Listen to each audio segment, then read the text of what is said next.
So, we are here again. Where did we leave Moses? Specifically, at the burning bush. He's in the desert, and God is talking to him. We've been talking about this for 2 weeks. We'll leave the burning bush today.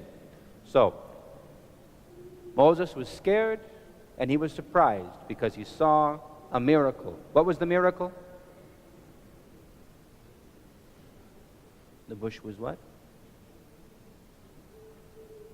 It was on fire, but it wasn't burning up. So, and do we remember what this prophesies? What this tells us?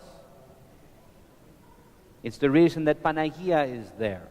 Because Panagia held the creator of everything, and she didn't burn up either. The burning bush is a sign of the incarnation, of God with us. Because God in the creation should consume it, should destroy it, and yet he does not. This is what the burning bush foretells. Now, Moses asked God who he was, and God gave him his name. Do we remember what his name is? Someone in the back here. Yes, that's right. But someone in the next row. Do you remember what the name of God is?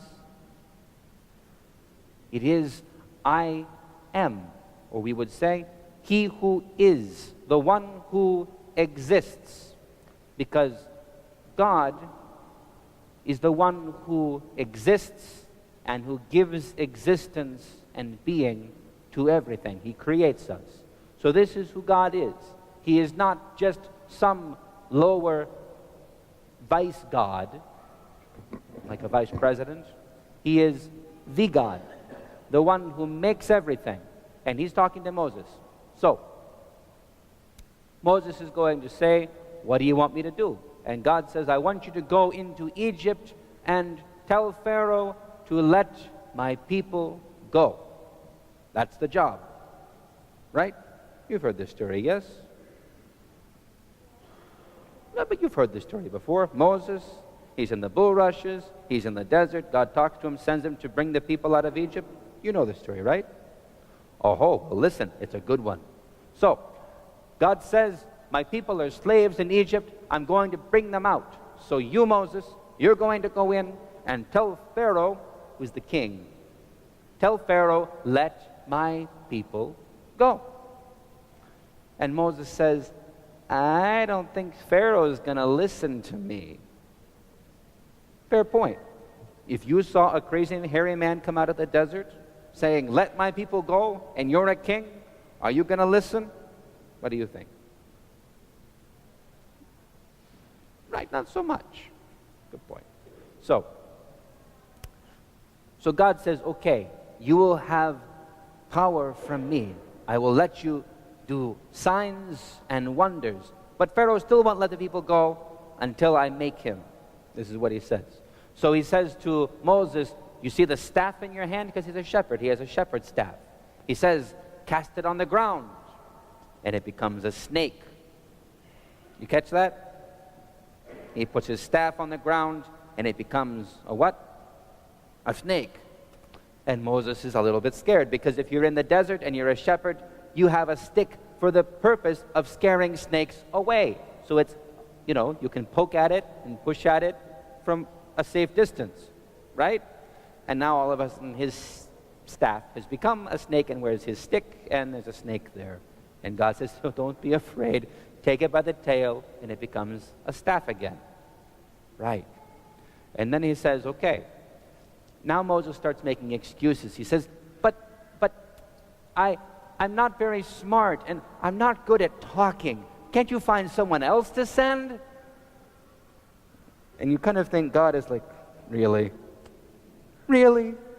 Moses, you see the miracle of the fire, you saw the miracle of the staff, and you're still making excuses. This is where you say, yes, sir. Thank you, sir. Where do you want me to go, sir? How high, sir? Except it's God. So you just say, yes. Send me. Moses isn't quite there yet. So God says, Get your brother Aaron. You know your brother Aaron. He talks well. Bring him with you. He'll help you talk.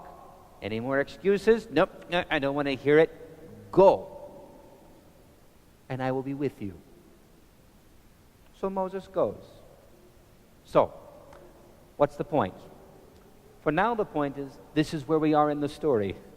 The point is, sometimes it's difficult to do what God wants us to do. Sometimes we want to hear a word from God, and then when we hear it, it's not what we want. It's kind of like, do you ever ask your parents on a boring Saturday afternoon or a Sunday afternoon, I'm bored, can I have something to do? You have any ideas? And they say, how about you wash the dishes? And you're like, I don't like that answer. This is kind of Moses.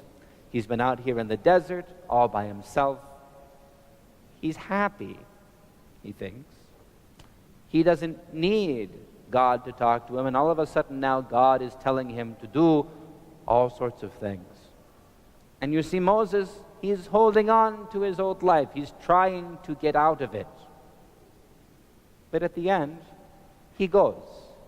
And we'll see what happens next, because it's impressive. So, let's stand up. We'll take communion, go to the back, and then come from the narthex down the aisle for communion.